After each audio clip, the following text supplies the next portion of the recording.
ನುಗ್ಗೆಕಾಯಿ ಸಾಂಬಾರು ಏನೇನು ಪದಾರ್ಥಗಳು ಬೇಕು ಹೇಳ್ತೀನಿ. ನಮ್ಮನೆ ರುಚಿ ನಿಮ್ಮೆಲ್ಲರಿಗಾಗಿ. ನಾನು ನುಗ್ಗೆಕಾಯಿ ತಗೊಂಡಿದ್ದೀನಿ, ಅರ್ಧ kg ಹೋಳು ಮಾಡಿ ಇಟ್ಟಿದ್ದೀನಿ.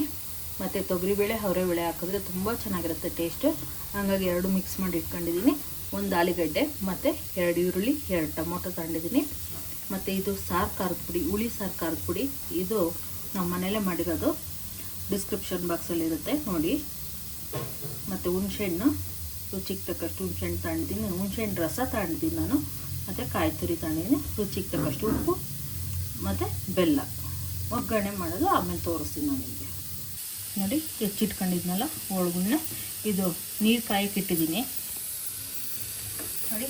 ನಾನು ಕುಕ್ಕರ್ಗೆ ಹಾಕಿ ಬೇಯಿಸ್ತಾ ಇಲ್ಲ, ತುಂಬ ಮೆತ್ತಗೆ ಆಗ್ಬಿಡುತ್ತೆ ಅಂಥೇಳಿ ಬಾಯಿಗೆ ನುಗ್ಗೆಕಾಯಿ ಗೊತ್ತಿರುತ್ತೆ ಎಲ್ಲರಿಗೂ, ಆಲ್ಮೋಸ್ಟು ಚೀಪಾಗಿ ಸಿಗಬೇಕು ಅಂತ. ಹಾಗಾಗಿ ಈ ರೀತಿ ಡೈರೆಕ್ಟಾಗಿ ಬೇಯಿಸ್ಕೊತಾ ಇದ್ದೀನಿ ನಾನು. ಆರೋಗ್ಯಕ್ಕೆ ತುಂಬ ಒಳ್ಳೆಯದು ನುಗ್ಗೆಕಾಯಿ ನೋಡಿ. ಬಿಸಿನೀರು ಇಟ್ಟಿದ್ದೆ, ಬಿಸಿನೀರಲ್ಲಿ ಕಾಯ್ತಾ ಇತ್ತು, ಇವಾಗ ಬೇಯುತ್ತೆ. ಇನ್ನೊಂದು ಕುಕ್ಕರಲ್ಲಿ ನಾನು ಆಲೂಗಡ್ಡೆ ಮತ್ತು ಈರುಳ್ಳಿ, ಟೊಮೊಟೊ ಮತ್ತು ತೊಗರಿಬೇಳೆ ಅವರೆಬೇಳೆನ ಕುಕ್ಕರಲ್ಲಿ ಇಟ್ಟು ಬೇಯಿಸೋದು ತೋರಿಸೋದು ನೋಡಿ. ತೊಗರಿಬೇಳೆ ಅವರೆಬೇಳೆ ಎರಡನ್ನೂ ಹಾಕಿ ತೊಳ್ಕೊತಾ ಇದ್ದೀನಿ ನೋಡಿ. ಬೇಳೆ ಮತ್ತು ತೊಗರಿಬೇಳೆ ಅವರೆಬೇಳೆ ಎರಡನ್ನೂ ತೊಳೆದು ನೀರು ಹಾಕೊ ಬಂದಿದ್ದೀನಿ. ಈಗ ಈರುಳ್ಳಿ ಮತ್ತು ಟೊಮೊಟೊ ಆಲೂಗಡ್ಡೆನ ಕಟ್ ಮಾಡಿಬಿಟ್ಟು ಇದಕ್ಕೆ ಹಾಕೋಣ ನೋಡಿ. ಆಲೂಗಡ್ಡೆ ಹೆಚ್ಕೊತಾ ಇದ್ದೀನಿ. ಇದು ಮದುವೆ ಮನೇಲೆಲ್ಲ ಸಾಂಬಾರು ಮಾಡ್ತಾರಲ್ಲ ಅದೇ ಟೇಸ್ಟ್ ಬರುತ್ತೆ ನಾನು ಮಾಡೋ ಸಾಂಬಾರು. ಮಾಡ್ಕೊಂಡು ತಿಂದ್ಬಿಟ್ಟು ಹೇಗೆ ಬಂತು ಅಂತ ಕಮೆಂಟ್ ಮಾಡಿ ನೋಡಿ. ಆಲೂಗಡ್ಡೆ ಹೆಚ್ಚಾಗಿದೆ, ಇವಾಗ ಈರುಳ್ಳಿ ಹೆಚ್ಚುತ್ತಾ ಇದ್ದೀನಿ ನೋಡಿ. ಟೊಮೊಟೊ ಹೆಚ್ಕೊತಾ ಇದ್ದೀನಿ, ಟೊಮೊಟೊನ ಹಾಕ್ಕೊತಾ ಇದ್ದೀನಿ. ಟೊಮೊಟೊ ಬೇಡ ಅನ್ನೋರು ಸ್ಕಿಪ್ ಮಾಡ್ಕೊಳ್ಳಿ. ಎಲ್ಲ ಹೆಚ್ಚಿಟ್ಟಿದ್ದೀನಿ, ಫಸ್ಟೇ ತೊಳ್ಕೊಂಡಿದ್ದೀನಿ ನಾನು, ಹಾಗಾಗಿ ಹಂಗೆ ಹಾಕ್ತಾಯಿದ್ದೀನಿ. ಈಗ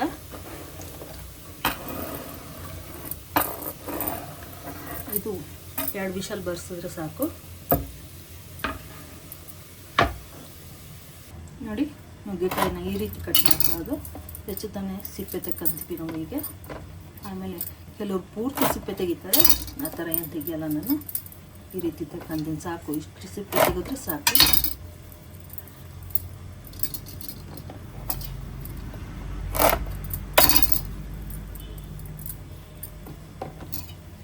ಮದುವೆ ಮನೆಯಲ್ಲಿ, ಹೋಟೆಲಲ್ಲಿ ಮತ್ತು ಗ್ರೂಪ್ ಎಶ್ಗಳಲ್ಲಿ ಎಲ್ಲ ಕಡೆಯೂ ಮಾಡ್ತಾರೆ ಇವಾಗ. ನುಗ್ಗೆಕಾಯಿ ಸಾಂಬಾರು ಅಂದರೆ ಎತ್ತಿದ ಕೈ ಎಲ್ಲರಿಗೂ ಫೇವ್ರೇಟೇ. ಆರೋಗ್ಯಕ್ಕೆ ತುಂಬ ಒಳ್ಳೆಯದು. ನುಗ್ಗೆ ಸೊಪ್ಪಲ್ಲಿ ಆರೋಗ್ಯಕ್ಕೆ ಒಳ್ಳೆಯದು. ಫ್ಯಾಟ್ ಇರುತ್ತಲ್ಲ, ಫ್ಯಾಟೆಲ್ಲ ಬರ್ನ್ ಆಗುತ್ತೆ ನುಗ್ಗೆ ಸೊಪ್ಪು ತಿಂದರೆ.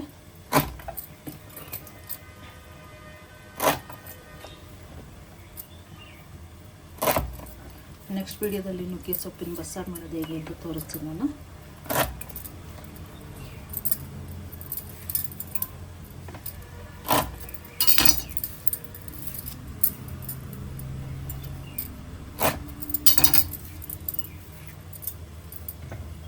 ಲೈಕ್ ಮಾಡಿ, ಶೇರ್ ಮಾಡಿ, ಸಬ್ಸ್ಕ್ರೈಬ್ ಮಾಡಿ, ಬೆಲ್ ಐಕಾನನ್ನು ಒತ್ತಿ ನೋಟಿಫಿಕೇಶನ್ ಬರುತ್ತೆ ನಿಮಗೆ.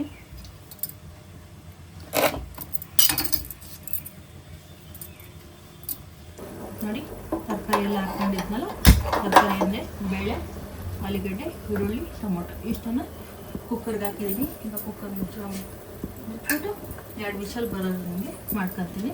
ಒಂದು ಸ್ವಲ್ಪ ಹೌದು ಇಲ್ಲನಷ್ಟು ಒಂಚೂರು ಎಣ್ಣೆ ಹಾಕಿ, ಬೇಳೆ ತುಂಬ ಚೆನ್ನಾಗಿ ಬೇಯುತ್ತೆ, ಅಷ್ಟೊತ್ತಿಗೆ ನುಗ್ಗೆಕಾಯಿ ಬೇಯುತ್ತೆ. ಇವಾಗ ಆಲ್ರೆಡಿ ಒಂದು ಅರ್ಧದಷ್ಟು ಬೆಂದಾಗಿದೆ, ತೋರಿಸ್ತೀನಿ ಅದು. ಇದು ಮುಚ್ಚಳಕ್ಕೆ ಮುಚ್ಚಿದ್ದೀನಿ ನೋಡಿ. 2 ವಿಷಲ್ ಹಾಕಬೇಕು ನೋಡಿ. ಬಣ್ಣ ಚೇಂಜ್ ಆಗಿದೆ ನುಗ್ಗೆಕಾಯಿ ನೋಡಿ.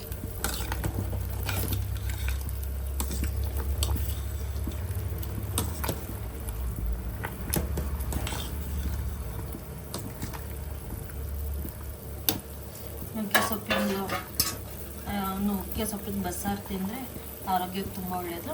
ಶುಗರ್ ಇರೋರು ನುಗ್ಗೆ ಸೊಪ್ಪಿನ ಪದಾರ್ಥಗಳನ್ನ, ನುಗ್ಗೆ ಸೊಪ್ಪು, ನುಗ್ಗೆಕಾಯಿ ಎಲ್ಲ ಪದಾರ್ಥಗಳನ್ನು ಯೂಸ್ ಮಾಡ್ತಾಯಿದ್ರೆ ಶುಗರ್ ಕಡಿಮೆ ಆಗುತ್ತೆ. ಆದಷ್ಟು ಹೆಚ್ಚಾಗಿ ನುಗ್ಗೆ ಸೊಪ್ಪು, ನುಗ್ಗೆ ಸೊಪ್ಪನ್ನು ಬಳಸಿ. ಆರೋಗ್ಯಕ್ಕೆ ತುಂಬ ಚೆನ್ನಾಗಿ ಒಳ್ಳೆಯದು.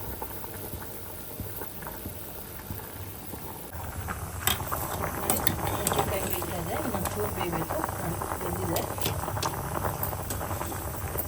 ಬಿಸಿ ಕಾವು ಇದೆ. ಸಣ್ಣ ಮಾಡ್ಕೊಂಡು ನೋಡಿ, ನುಗ್ಗೆಕಾಯಿ ನೋಡಿ ಬೆಂದಿದೆ. ಪುರಿ ಸಿಮ್ಮಲ್ಲಿ ಇಟ್ಕೊಳ್ಳೋಣ. ಅಷ್ಟೊತ್ತಿಗೆ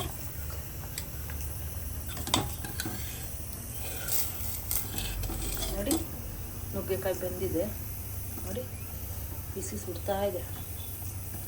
ಸಾಕೆಷ್ಟು ಬೆಂದಿರೋದು. ಅಷ್ಟೊತ್ತಿಗೆ ನೋಡಿ ಈ ಕಡೆ ಕುಕ್ಕರ್ ಕೂಗಿದೆ, ಪ್ರೆಷರ್ ಹೋಗ್ತಿದೆ. ಅಷ್ಟೊತ್ತಿಗೆ ಖಾರ ರುಬ್ಕೊಬರೋಣ. ಖಾರಕ್ಕೆ ಬೇಕಾಗಿರೋ ಸಾಮಗ್ರಿಗಳು ನೋಡಿ, ಟೊಮೊಟೊ ತಗೊಂಡಿದ್ದೀನಿ. ಒಂದು ಟೊಮೊಟೊ ಹುಳಿ ಟೊಮೊಟೊ ಇತ್ತು, ಹಂಗಾಗಿ ಹುಳಿ ಟೊಮೊಟೊ ತಗೊಂಡಿದ್ದೀನಿ. ಹುಳಿ ಟೊಮೊಟೊ ಇಲ್ಲ ಅಂದರೆ ಮಾಮೂಲಿ ಟೊಮೊಟೊನೇ ಹಾಕ್ಕೊಳ್ಳಿ. ನೋಡಿ ಖಾರದ ಪುಡಿ ಮತ್ತು ಕಾಯಿ ತುರಿ.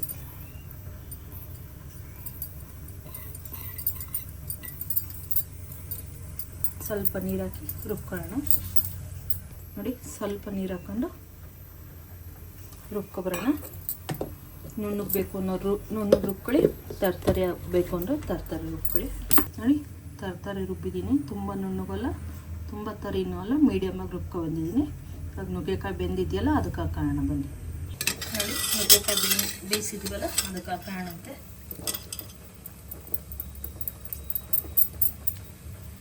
ಅಲ್ಲಿ ಖಾರ ಇರುತ್ತಲ್ಲ ಅದಕ್ಕೆ ಒಂದು ಸ್ವಲ್ಪ ನೀರು ಹಾಕಿ ಅಲ್ಲಾಡಿಸಿ ಹಾಕೋಣಂತೆ. ನೋಡಿ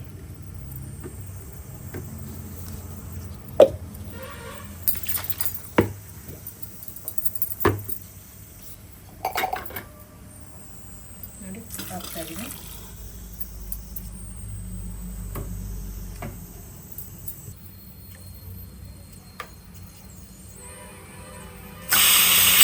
ಪ್ರೆಷರ್ ಬಿಟ್ಟಿದ್ದೀವಿ, ಇನ್ನೊಂಚೂರು ಬಿಡಬೇಕು.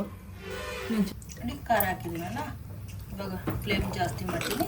ನುಗ್ಗೆಕಾಯಿ ಹೋಳಿಗೆಲ್ಲ ಉಪ್ಪು ಖಾರ ಹಿಡಿಬೇಕಲ್ಲ, ಅಷ್ಟೊತ್ತಿಗೆ ಇದು ಕುದೀತಾ ಇರುತ್ತೆ. ಅದು ಪ್ರೆಷರ್ ಬಿಡೋ ಅಷ್ಟಿಗೆ ನೋಡಿ ಉಪ್ಪು ಹಾಕೋತೀನಿ. ಈಗ ರುಚಿಗೆ ತಕ್ಕಷ್ಟು ಉಪ್ಪು. ಆವಾಗಲೇ ಬೆಲ್ಲ ಹೇಳಿದ್ನಲ್ಲ, ಬೆಲ್ಲನೂ ಒಂಚೂರು ಹಾಕ್ತೀನಿ.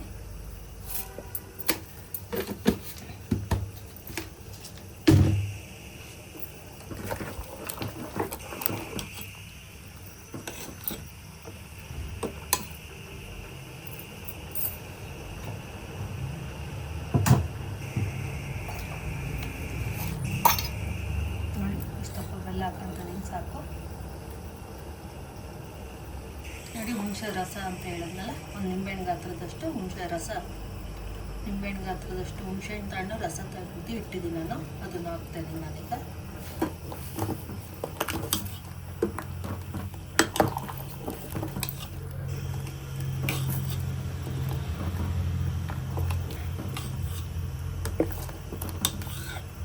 ಘಮ ಘಮ ಅಂತದೆ ಸಾಂಬಾರು.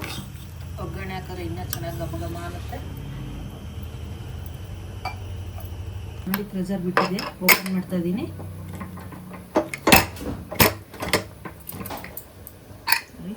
ಚೆನ್ನಾಗಿ ಬೆಂದಿದೆ.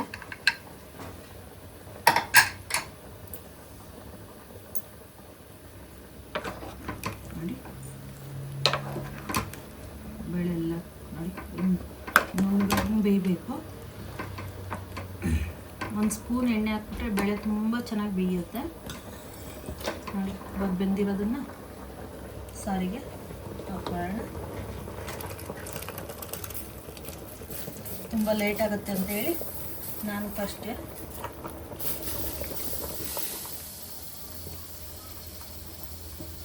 ತುಂಬ ಲೇಟ್ ಆಗುತ್ತೆ ಆಲೂಗಡ್ಡೆ ಎಲ್ಲ ಬೇಯೋದು ಅಂತ ಹೇಳಿ ಕುಕ್ಕರಲ್ಲಿ ಕೂಗಿಸಿ ಹಾಕಿದ್ದೀನಿ.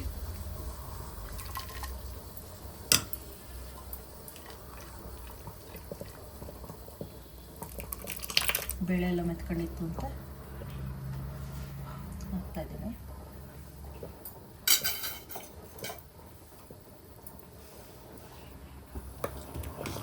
ನೋಡಿ ನುಗ್ಗೆಕಾಯಿ ಸಾರು ರೆಡಿ.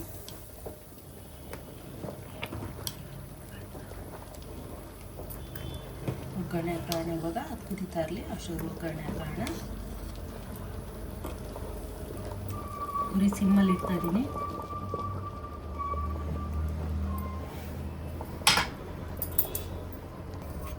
ನೋಡಿ ಎಣ್ಣೆ ಹಾಕ್ತಾಯಿದ್ದೀನಿ, 2ರಿಂದ 3 ಸ್ಪೂನ್ ಎಣ್ಣೆ ಹಾಕ್ತಾಯಿದ್ದೀನಿ.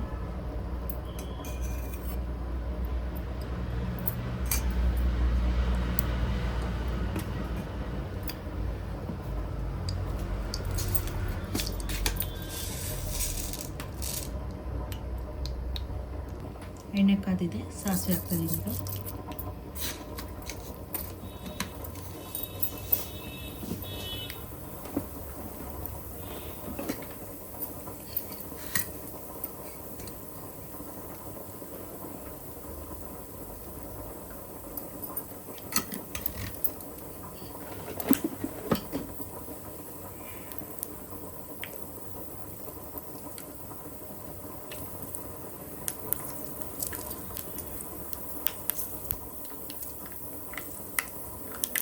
ಈಗ ಸಾಸಿವೆ ಚಿಟಪಟ ಅಂತ ಇದೆ, ಕರ್ಬೇವಿನ ಸೊಪ್ಪು ಹಾಕ್ತಾಯಿದ್ದೀನಿ.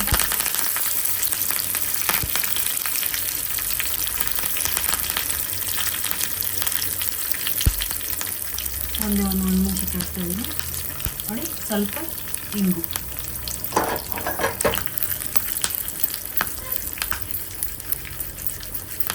ನಾನು ಇವಾಗಲೇ ಆಲ್ರೆಡಿ ಮುಂಚೆ ವೀಡಿಯೋದಲ್ಲೆಲ್ಲ ಹೇಳಿದ್ದೀನಿ, ಮನಸ್ಸಿಟ್ಟು ಅಡುಗೆ ಮಾಡಿದ್ರೆ ಎಂಥ ಅಡುಗೆನೂ ರುಚಿಯಾಗಿ ಬರುತ್ತೆ, ತುಂಬ ಚೆನ್ನಾಗಿ ಬರುತ್ತೆ ಅಂತ. ಹಾಗಾಗಿ ಇಷ್ಟಪಟ್ಟು ತಿನ್ನಿ ಅಡುಗೆ. ನೋಡಿ ಆಗಿದೆ, ಇದು ಆಫ್ ಮಾಡ್ತಾಯಿದ್ದೀನಿ. ಈಗ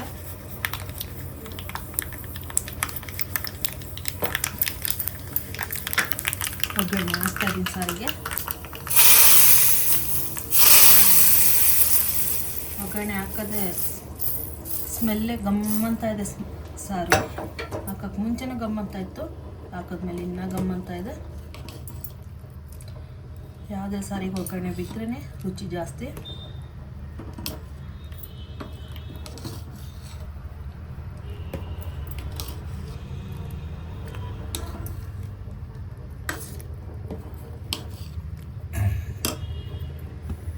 ನೋಡಿ ಆಗಿದೆ.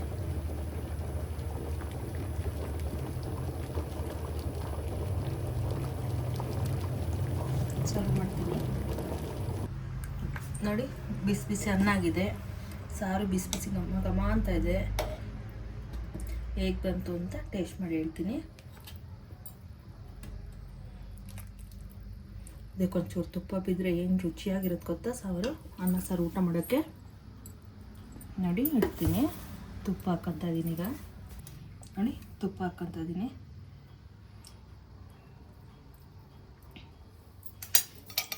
ತುಪ್ಪದ್ದು ಡಿಸ್ಕ್ರಿಪ್ಷನ್ ಬಾಕ್ಸಲ್ಲಿದೆ ಲಿಂಕ್, ಬೆಣ್ಣೆ ಮತ್ತು ತುಪ್ಪ ಎರಡೋದು ಡಿಸ್ಕ್ರಿಪ್ಷನ್ ಬಾಕ್ಸಲ್ಲಿದೆ ನೋಡಿ. ಇದು ಇವಾಗ ಟೇಸ್ಟ್ ಮಾಡಿ ಹೇಳ್ತೀನಿ. ಟೇಸ್ಟ್ ಮಾಡಿಬಿಟ್ಟು ಹೇಗಿದೆ ಅಂತ ಹೇಳ್ತೀನಿ ನಿಮಗೆ. ನೋಡಿ ಆಗಿದೆ, ಹೇಗೆ ಬಂತು ಅಂತ ಟೇಸ್ಟ್ ಮಾಡಿ ಹೇಳ್ತೀನಿ. ಬಿಸಿ ಇದೆ, ತುಂಬ ಬಿಸಿ ಇರೋದ್ರಿಂದ ಸ್ಪೂನಲ್ಲಿ ತಿಂತೀನಿ ನಾನು.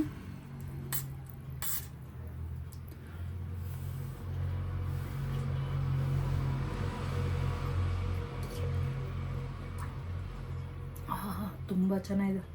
ಊಟ ಮಾಡ್ತಾಯಿದ್ರೆ ಇನ್ನೂ ಒಂದು ಗುಕ್ ಊಟ ಮಾಡೋಣ ಅನ್ನಂಗಿರುತ್ತೆ.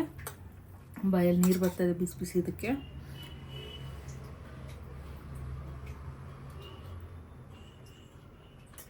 ತುಂಬ ಚೆನ್ನಾಗಿದೆ. ನೀವು ಮಾಡ್ಕೊಂಡು ತಿನ್ನಿ. ಹೇಗೆ ಬಂತು ಅಂತ ಕಾಮೆಂಟ್ ಮಾಡಿ, ಲೈಕ್ ಮಾಡಿ, ಶೇರ್ ಮಾಡಿ, ಸಬ್ಸ್ಕ್ರೈಬ್ ಮಾಡಿ, ಬೆಲ್ ಐಕಾನ್ ಒತ್ತಿ ನೋಟಿಫಿಕೇಶನ್ ಬರುತ್ತೆ.